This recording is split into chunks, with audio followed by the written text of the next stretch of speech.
Moy mga kapatid, ngayong araw ay pupunta kami sa school ni Anika para sa isang meeting. First time naming makakapasok sa classroom niya at mamimit ang kanyang teacher, kaya nga talagang excited na kami. Malapit din lang ang school ni Anika mula sa amin, kaya pwedeng lakarin. Safe nga pala ang bansang ito at pwedeng maglakad ang mga bata papunta at pauwi mula sa school. Maganda ang education system dito sa Finland. Binibigyan ng pagkakataon ng mga bata na maging bata dahil naka-incorporate ang playtime sa kanilang curriculum. Ngayon nga ay 7 years old si Anika at grade 1 siya dito ngayon. Sa Pilipinas, grade 1 na siya nung pumunta siya dito, pero pagdating niya dito ay pinabalik siya sa kinder. Halos lahat ng mga schools dito sa Finland ay government funded, kaya nga lahat ng mga gamit ay halos libre na at wala kaming binabayaran.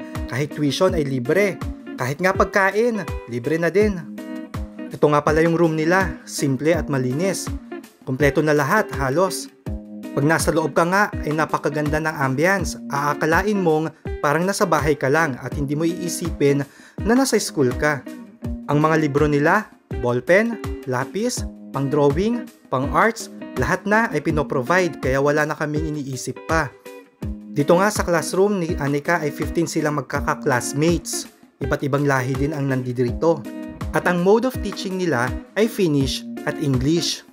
Struggle din para kay Anika ang Finnish language, pero unti-unti naman siyang natututo sa tulong na rin mga classmates niya at syempre ng kanyang mga teachers. English, Math, Finnish, and Arts pala ang mga subjects ni Anika dito ngayon. Wala din masyadong homework at kaya naiiwan din ang mga libro niya sa school. Sabado nga pala ngayon dito, kaya close yung kantin nila. Kaya nga pupunta kami sa kabilang building ng kanilang school para doon sila kumain.